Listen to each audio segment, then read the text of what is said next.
Hey guys, and welcome back to Regrexit. Brexit Britain, a country who decided it would be a good idea to walk across the Sahara Desert in winter clothing. You know, it does get really cold, yeah, in the Sahara at night. But in the daytime, yeah, you wouldn't even want to carry like a Rizzler paper. But they could sleep in the daytime, perhaps. Anyway, guys, welcome back to By Any Means Necessary. Thank you so much for all of your messages you sent me, and a special thanks here to everyone who signed up to my channel. I feel so blessed with so much people that have signed up, so thank you so much for that. I'll go through all the messages, I'll answer as many as I can, but I will like all the messages for definite. So, I don't know if you saw last night, Boris Johnson wrote a 5-point letter to Macron in France, right, to say to him, we're going to do this, this, and this, and this, and this. Right. Yes, right. So we're going to do all this stuff, right? And you know, as you know, yeah, we've got Boris Johnson and Priti Patel on this, right? And I believe Steve Barclay has just been rolled into it as well, right? So you know, so we've got some of the finest brains in the country, right, working as hard as that. These guys are just beavering away.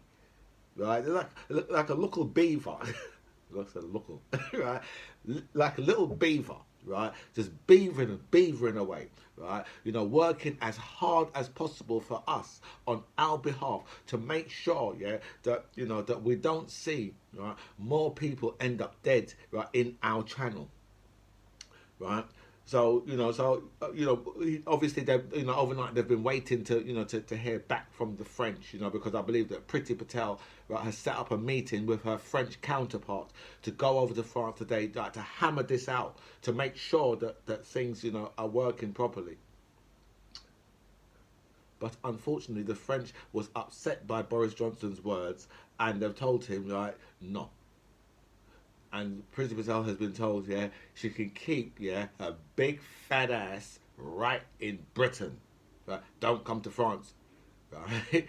You know, it's only, you know what the problem is? I'll tell you what the problem is that they've come up with like these 5-point plans, yeah, and none of those 5-point plans, right, involve, what we're actually going to do to sort the situation out. All those 5-point plans involve, right, we're playing hardball, and if possible, we're going to put a fucking wall up. Right?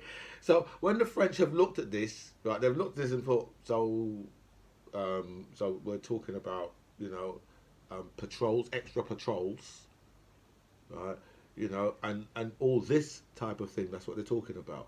So, well, the French would have just looked at it and said, well, what about the actual situation itself? You know, you're saying to us, right, you want to bring your police over here to patrol on our beaches. Could you imagine the gendarme, right, touching down in Dover to go and patrol our beaches? Right? Wouldn't we be looking and saying, hold on a minute, so what, we need the French to to patrol our beaches? Are we serious here? Right? So could you imagine, right, the Bobby, right, going over to France, right, to go and, right, so the French is just like, you know what, this is just, you know, they're just like, this is just nonsense, it's just ridiculous.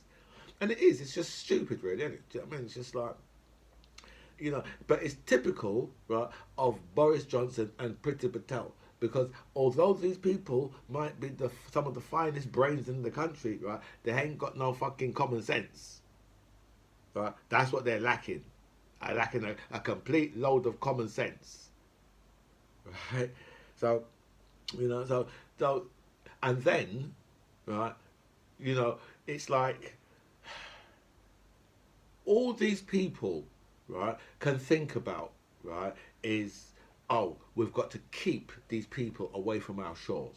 Right, you had Priti Patel, yeah, just lying her head off, right, in the House of Parliament yesterday, talking about, you know how there's this route to get to Britain and all these type of, you know, the only way to claim asylum in Britain, right, is to get your ass here.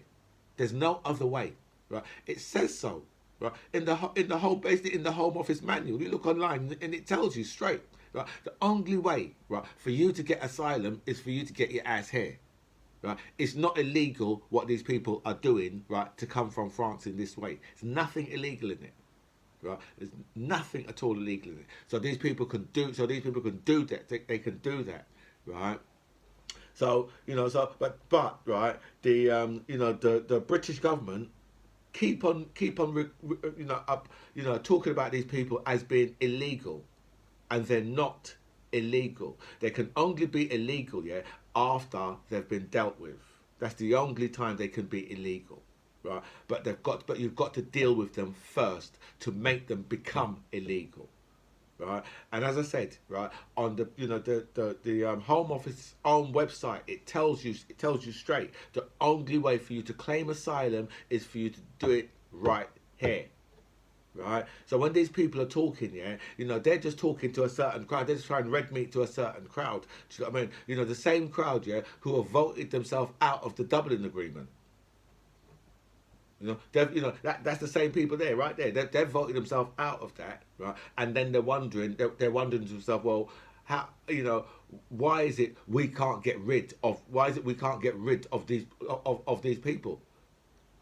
Well, because you voted out. You voted out of the Dublin Agreement. That's one of the reasons, right? People have a right. Everybody has a right. Anybody has a right to claim asylum in this country. Anybody has a right to do that. Anybody from anywhere in the world, they have a right to do that. Right? Just as we would have the right to claim asylum anywhere in the world ourselves, if need be.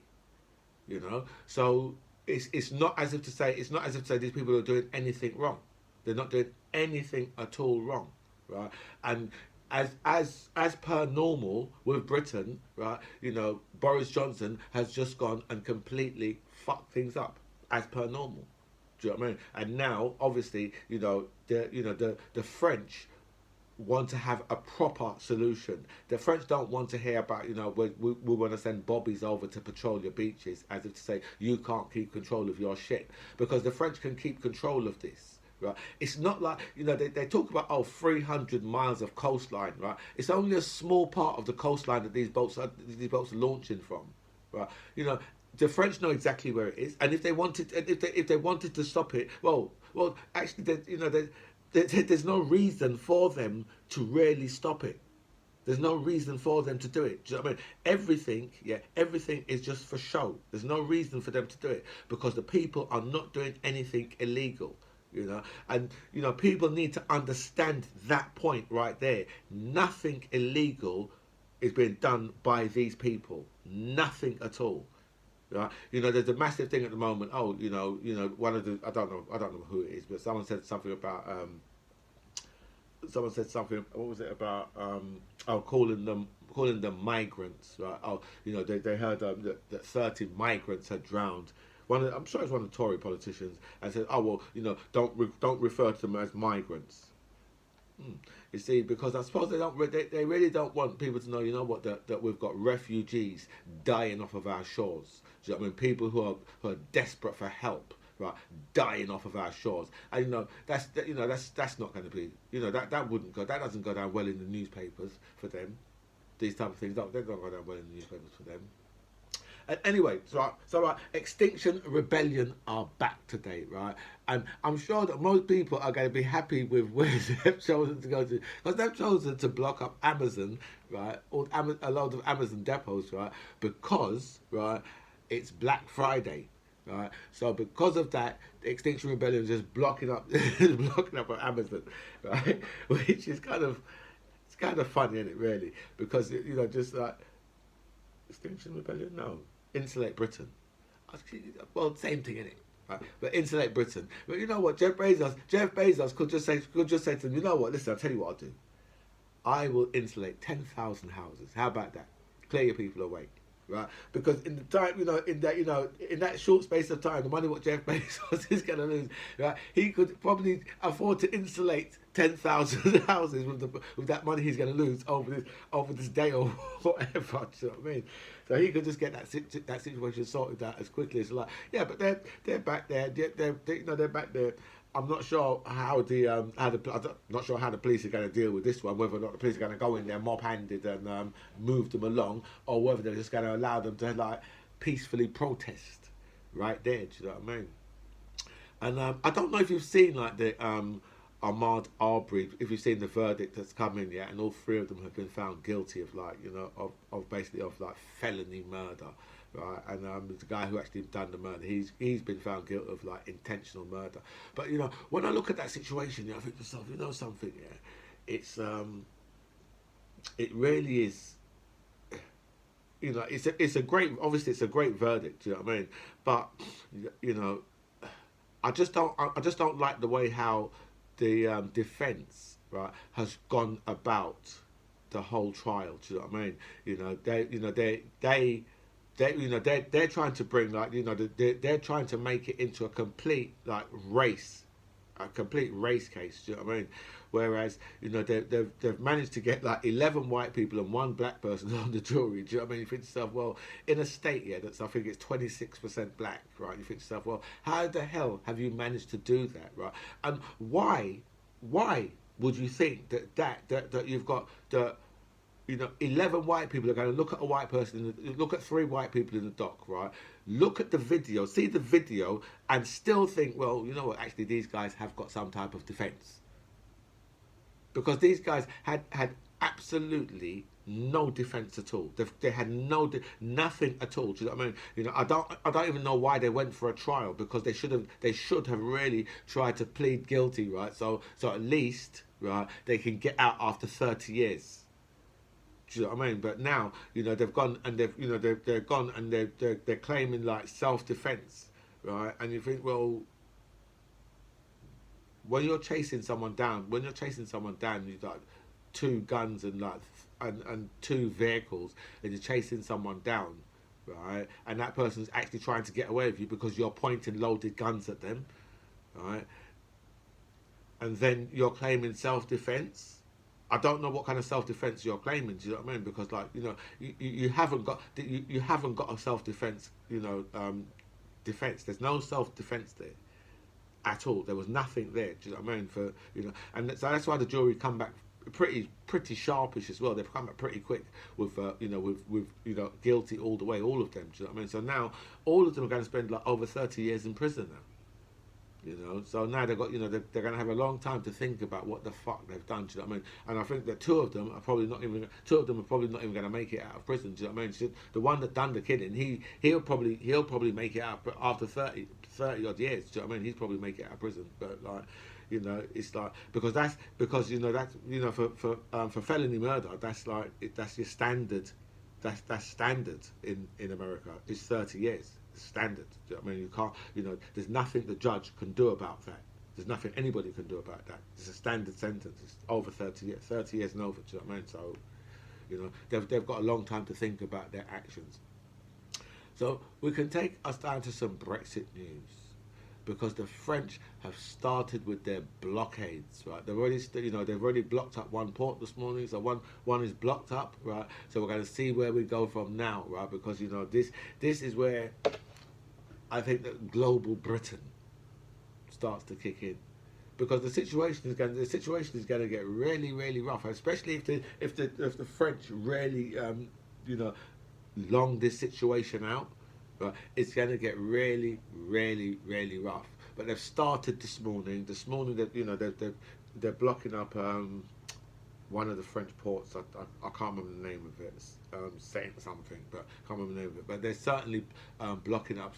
So that's all started. So we're going to have to wait and see, yeah, what the British government's what they're going to do about it, but whether or not they're just going to start dishing out these licenses. But I did see Nigel Farage, yeah, saying that the British government, yeah, should not give in to the French. So okay, okay, Nigel, but I think you've caused enough problems, and maybe you should shut up about it now, right? And just keep your fucking keep whatever you've got, yeah, keep it to yourself, right? And done. Do you know what I mean? If you notice, yeah, how much Lord Frost has piped down now, right? There's no more, right, out of the unelected bureaucrat, right? And that's what he really is, right? So if you Brexiters, right, are looking for any unelected bureaucrats, right, just look no further than Lord Frost. Okay, right? Because, you know, this was the thing that we was getting away from, unelected people running shit. Right? Why is it that Lord Frost, who's unelected, right, and none of these Brexiters say anything about this, anything at all. And another thing we need to speak about, right, is the because the tube drivers are going on strike, all right, and so I'm listening to the radio this morning, right, and one of the presenters, right, who's a person who's always, right, calling for MPs here to be given more money. I say, oh well, you know, MPs, I think we should give them more money, according to him. You know, we just give them, you know. So this morning, guy, he's speaking to one of the guys from the underground union, whichever union they use, right? Speaking to one of them, right? So he's saying like, and then somehow it got onto how much they get paid. I think they get paid something like 53 grand. They said, oh well, you know, they find it difficult to scrape by on £53,000. I find it so difficult. Because you see what these people, right, even these radio presenters, because you've got to remember, right, a lot of these all of these radio presenters, they're all rich people too.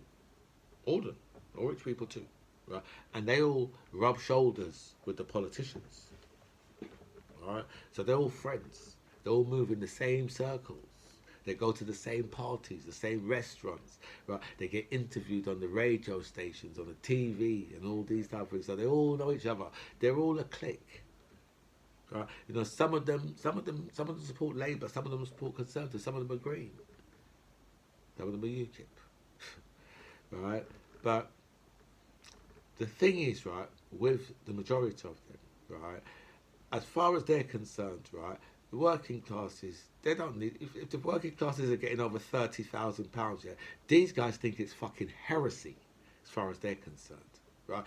They can't believe, right? What the fuck do the fucking working classes, right, want more than £30,000 for, right? The tube drivers, right, on 53 grand, they get 53,000. What they're gonna do with it? They're gonna take the flipping money and spend it on alcohol and drugs. That's all they're going to do with it. That's what happens when you give the working classes more than 30 grand, right? Just take it, right, and then just spend it on drugs and alcohol, right, and that's it, right. Probably prostitutes, right, and that's it. That's what they do with it, right. Why do they need that money? What do they do? What are they going to do with it? What do they need it for? Right. Oh, the politicians on 82 grand. I'll give them more money. They need more. They need much more. It's a pittance. Right. They're like, they're like paupers on that money. The poor politicians, right, on £82,000 a year. Well, if you're throwing like the 23 grand that they get for their rent, right? But it's a pittance. It's nothing, right? What are they going to do? Right, these people are living in rags, right? They're driving around in old motor vehicles because they haven't got enough money. I mean, you've just seen like a Labour politician saying that she needs to take her baby into because she can't afford childcare. Right? 82. Something, right? She could actually afford to employ a nanny, right, to roll with her. Right? If she don't want to leave the baby behind, right, with at home with the nanny, right, she could just afford to employ a nanny to roll with her, right, when she's going to the House of Parliament, right? But no, no, she can't really afford that shit, right? Because all of these people are. It's all of them. That's who all of them are. Especially when it comes down to, see, your Blairite Labour, right? Them and the Tories, yeah, are basically one side of a single backside, right? That's who they are. You know what I mean? Because they are more Tories anyway, right? So even if Keir Starmer does get in, right, nothing's really going to change. It's not for the working classes and the poor. Nothing's really going to change. Do you know what I mean? We're going to just run. We're just going to basically just run with with basically what the Tories would have done. There might be a little bit more on like social spending, but Do you know what I mean? It's not going to nothing's really, no, you know, because Keir Starmer's only there because he can keep a real steady ship, just like how Tony Blair would. Right. So the only one, right, who would have made a real change for us was Corbyn. He would have made a real change, right, and that change would have been for us, right. But any time they come up with somebody, right, that's going to be there for us, for the working classes, that's it. They'll find ways of taking you down. Right? You're racist. You're anti-Semitic. Right? They'll find ways, and they'll just take you down with it. Do you know what I mean? And then they'll come across with, oh well, you know what? There's no opposition. And then once you get people in Labour, right, the Labour, Labour voters starting to say, oh yeah, it's true, there's no opposition. That's it. There's no opposition. But the Tories, that's what they want you to say. There's an opposition there, but the newspapers, right, will not focus on what the opposition say. They've done that to Corbyn all the way through when he was Labour leader. They never focused on what he said. He used to talk about food banks all the time, and as far as they was concerned, you're talking the country down. Even though we've got more food banks than we've got McDonald's, but you're talking the country down. You talk about those things, you're talking the country down, because who cares about people that are going to food banks? Anyway, guys, this is By Any Means Necessary. I'm DMC John Ribbs. It was really nice to speak to you guys. Comments below.